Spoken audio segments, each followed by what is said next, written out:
Essa aqui é a Ledger e essa aqui é a Trezor. E se você me perguntar de maneira honesta, real e oficial, eu diria que nenhuma e nem outra é 100% segura. Pessoal, muito boa noite. Meu nome é Paulo Nidek e nos últimos anos eu tenho lidado com hardware wallets e ajudado muitas pessoas a ter um setup de cripto e aprender sobre o Bitcoin, investimentos e autocustódia, que é o tema do nosso vídeo de hoje, de maneira real, eficiente e com boas informações. E se você quer mais ajuda em relação a isso, veja aqui na descrição que eu ensino isso e eu faço um trabalho personalizado. Recentemente, a Cold Card, que era considerada a carteira número 1 para Bitcoiners, ela foi, não posso dizer exatamente hackeada, mas ela tem um bug assim fatal nela. Ela teve um problema muito grave nela. Tem o canal Bitcoinheiros, que eles fizeram uma análise bastante clara e técnica de cada pormenor disso. Eu falarei também de maneira técnica, mas de uma forma mais abrangente, e no final você vai ver qual é a solução, qual é o tipo de setup que eu acho que é o mais interessante. Eu lembro que eu já fui em meetups de Bitcoiner, Bitcoin raiz, aquele lugar onde se você falar de alguma outra coisa que não seja Bitcoin, se você falar de Ethereum, Solana ou cripto e DeFi, o pessoal já torce o nariz para você. Sabe o que eles falavam? Eles falavam, olha, a Cold Card, que é essa carteira que foi hackeada, e perderam mais de 8 milhões de dólares, eles falavam, olha, se você quer segurança mesmo, você tem que ter a Cold Card, que ela é air-gapped, fica totalmente offline, fica tudo legal, você vai estar ótimo. E é justamente a carteira que era considerada mais segura que recentemente ela foi hackeada. E qual foi o que aconteceu? Tem uma vulnerabilidade nela, né, que foi descoberto somente agora, que é o chamado Retirement Attack, que foi uma coisa que parece um ataque interno. Porque tem tweets, procura aí que você vai ver, tem tweets que ele fez acho que em 2020 ou 2021, o pessoal da Cold Card explicando o que é um chamado Retirement Bug. O que é um Retirement Bug? Vamos supor que eu estou criando uma hardware wallet para você ajudar a guardar os seus bitcoins. Dentro do código, eu deixo uma vulnerabilidade que somente eu sei que existe e que eu consigo depois, como foi eu que criei, eu coloquei aquele botão lá, por assim dizer, e dentro daquele painel enorme, né, de milhares de botões e coisas, eu consigo voltar lá e eu vou apertar aquele botão e eu vou explorar aquilo daquela maneira e eu consigo sacar o Bitcoin das outras pessoas. Muito complicado, né? E aí a gente tem um dilema, porque é o seguinte, se a carteira que era a considerada mais segura, se nem ela é segura, o que eu faço? O que você que está me assistindo vai fazer? Você fala assim, caramba, essa carteira hardware wallet que era mais segura, e agora? O que eu faço? Eu vou ter a Ledger, mas a Ledger ela é de código fechado. É o código proprietário, não tem como você ler o código dela e auditar. Eles se encarregam disso, é uma caixa fechada. A Trezor é de código aberto. Mas vamos ser sinceros, você entrou lá no código da Trezor e auditou? Porque os bitcoiners raiz que eu conheci, que eu conheço, eles não auditaram o código da Cold Card. Eu já escrevi algumas coisas, já criei token, eu tô nessa parte de Crypto DeFi há anos agora. Então já criei token, já analisei contrato inteligente, já escrevi com auxílio de algumas ferramentas, alguns contratos inteligentes para ver como funciona tal, rodar na blockchain e tudo. Ou seja, não me considero um principiante, mas eu também não sei ler vulnerabilidade. Uma coisa é você ler o código.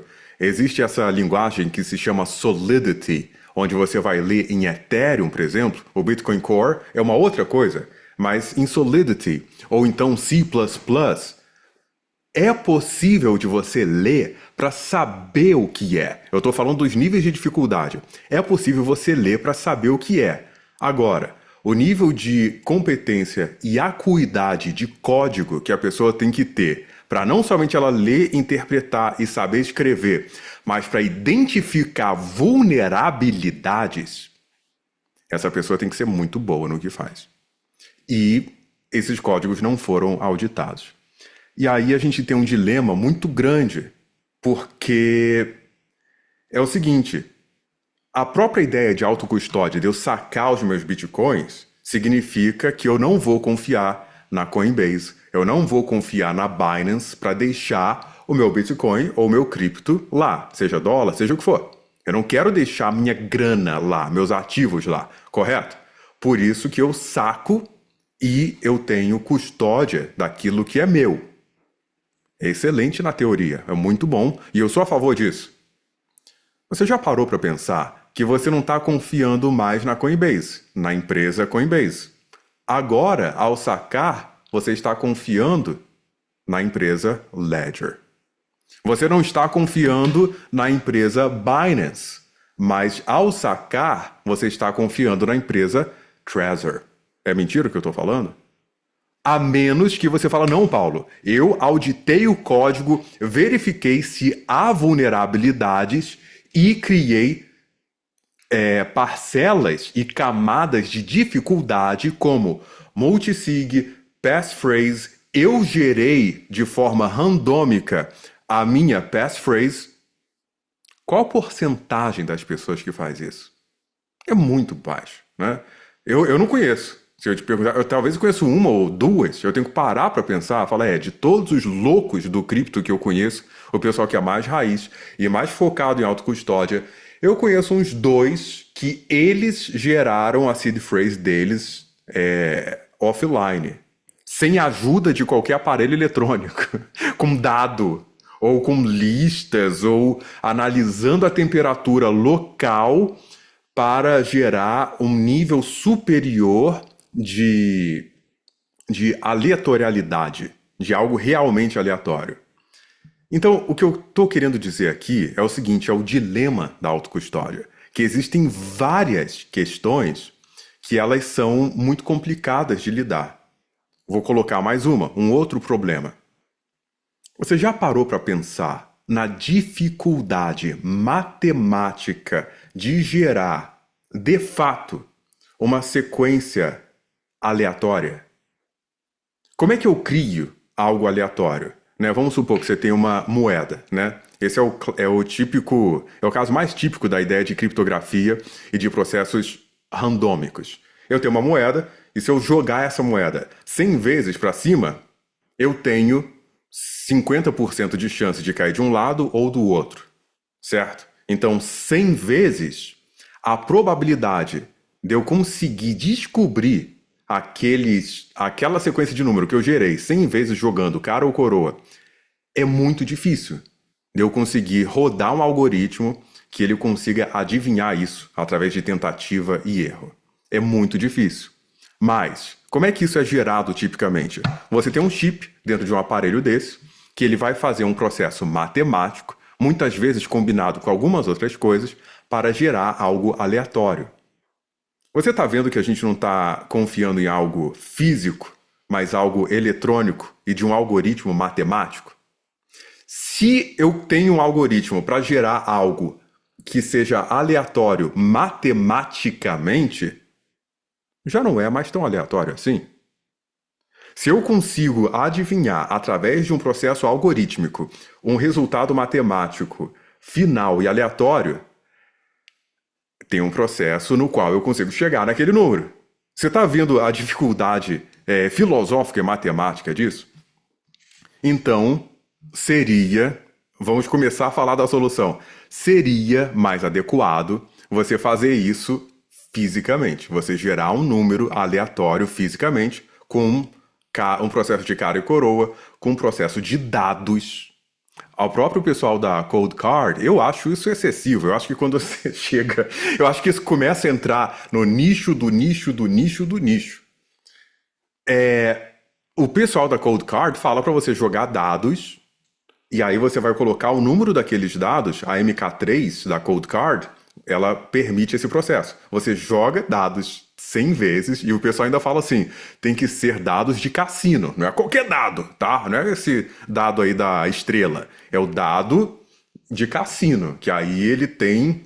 Porque ainda tem uma questão, eu tava vendo sobre isso nos últimos dias, para pra pensar o dado, tá? Cara e coroa a gente entendeu, 50% de um lado, 50% do outro. O dado, se você pega aqueles dados mais profissionais, que parece assim de cassino mesmo, já reparou que ele tem um furo pro número 1, dois furos pro número 2, três furos pro número 4, até 6 furos. Tem um lado que é mais leve, não é isso? Tem um lado que é mais leve. Porque se tem um lado com mais furos do que o outro, aí o pessoal fala. Mas aí você já está entrando num campo tão distante. Pode ser uma curiosidade matemática, filosófica e tal. Mas na hora da prática lá, a pessoa que me procura, Paulo, eu quero a sua ajuda para fazer autocustódia, eu tenho dificuldade de falar ela para rolar dados 100 vezes, certo? Com cuidado, que tem um lado do dado que é mais leve do que o outro. Isso pode... Eu tenho dificuldade de querer passar isso para uma pessoa, a menos que ela queira fazer isso. Fala, não, eu quero fazer isso aí, eu quero um setup extremamente personalizado, porque eu quero gerar cada sequência da autocustódia. Tem pessoas que elas chegam ao extremo de elas montarem as suas hardware wallets, com empresas que elas vão contratar separadamente, através de um endereço que não é o dela, certo? Então, a caixinha eu vou comprar em um lado, eu vou comprar um outro lugar, Raspberry Pi, para ninguém saber do meu projeto também, que eu criei aquela hardware wallet. É um nível de paranoia um pouco mais elevado. Então, assim, a gente entende que é um dilema e a gente entende que é complicado você fazer esse processo para uma pessoa normal. Se o cara é um nerd cripto, se o cara é um nerd de criptografia, aí é outra história. Aí é um hobby, é uma coisa que ele gosta. Eu já conheci pessoas que elas tinham um computador por Bitcoin e que elas geravam outros computadores virtuais dentro dele, caso ele queira fazer uma transferência, com carteiras para cada um desses computadores virtuais, naturalmente, por uma questão de anonimidade. Qual porcentagem das pessoas dentro do mercado cripto estão preparadas para esse tipo de coisa? Qual porcentagem das pessoas, mesmo, conseguem usar com fluência e tranquilidade uma hardware wallet como a Ledger ou a Trezor? E qual porcentagem das pessoas conseguiriam montar um setup desses que eu estou falando? Então, assim, o que seria o mais seguro? Que a gente vê isso hoje, né? De maneira muito clara. O que seria o mais seguro e o mais recomendável? Embora inconveniente. O que seria o mais seguro e o mais recomendável? Seria você ter um processo de multi-sig para guardar os seus bitcoins. O que é multi-sig? Você vai ter um aparelho como a Trezor, você vai ter um aparelho como uma Ledger e você vai ter um terceiro aparelho, atenção, como uma outra Ledger, e você vai ter 3 chaves, certo? Então você tem uma chave aqui, uma outra chave aqui e uma outra chave aqui. E eu vou assinar essa transação 3 vezes. Multi-sig, eu tenho 3 chaves. Idealmente, eu sei que é inconveniente, eu estou falando aqui ainda no campo teórico, eu vou te dar alguma coisa que é mais prática. Mas isso é real e tem gente que faz isso. Um outro exemplo ainda melhor, mais seguro, é você ter uma Ledger, uma Trezor e uma outra carteira, como a OneKey ou a BitGo, alguma terceira carteira de uma outra marca. Porque se eu tenho 2 Ledgers nessa história e a Ledger em si ela for comprometida, eu posso ter um problema. Então, o ideal são 3 carteiras de empresas diferentes. E assim você começa a sair daquele dilema onde você não está mais confiando na empresa Coinbase. Porque, olha, a autocustódia de maneira normal, num termo geral, sem nenhum cuidado extra, é você deixar de confiar na Coinbase, na empresa Coinbase, para você confiar na empresa Ledger. É isso. É isso. Num termo geral, é isso. Então, se você quer um processo de autocustódia mais robusto, ele necessariamente começa a ficar mais complicado. Uma solução que ela é mais viável e mais conveniente, da qual eu aposto e qual eu faço, é você ter uma Trezor, por exemplo, ou uma Ledger, mas você ter uma passphrase personalizada e complicada. O que é uma passphrase? Além daquelas palavras que você gerou ali, que o software gerou para você, você pode escolher uma palavra. Então você vai escolher uma palavra complicada, com símbolos complicados. Lá você vai colocar 88, asterisco, barra, barra, número, letras, maior, menor, maiúsculo, minúsculo, e uma coisa que você consiga fazer com fluência. É muito importante, né? É muito importante você saber o processo de recuperação. Ainda é inconveniente, mas você não começa a entrar nessa coisa excessiva de ter 3 hardware wallets. Você pode ter uma e tomar alguns cuidados. Se você é um pouco mais ainda cuidadoso e severo nisso, você pode gerar a sua própria seed. Mas eu começo a achar isso muito pouco prático. Porque no final das contas, pessoal, a ideia vai ser sempre entre conveniência e vai ser sempre conveniência e segurança. O quanto mais inconveniente, num termo geral, mais seguro. E o quanto mais conveniente, menos seguro. Esse é o dilema e é muito difícil fugir disso, certo? Agora, eu acho que essa seria a solução que é mais viável para uma pessoa que ela gosta do mundo cripto, que ela quer aprender. Hardware wallets, passphrase e manter os cuidados básicos, tudo offline, redundância de senha, esse tipo de coisa, certo? Então acho que esse é um processo legal, onde você não está dependendo somente daquela empresa. A hardware wallet pode ser hackeada, mas eles não têm a sua passphrase, que foi você que criou, certo? Então eles podem até, através do algoritmo deles, eles sabem o caminho para chegar até a sua seed phrase, até a sua senha, mas além daquela, você criou uma passphrase sua, que ela é sua, que você criou do zero, certo? Então, eu acho que isso é uma possibilidade mais segura, porque senão, ou você vai criar algo muito complicado, ou você vai continuar dependendo deles. Agora, vamos para uma outra coisa também que é uma verdade difícil de engolir. Quando você tem um... Eu acredito não, isso é estatístico. Estatisticamente, a probabilidade de você ter uma hardware wallet e você perder a sua senha, o que é mais possível? O que é mais possível? É você anotar uma coisa no papel, certo? Para pensar, um exercício de imaginação. O que é mais possível?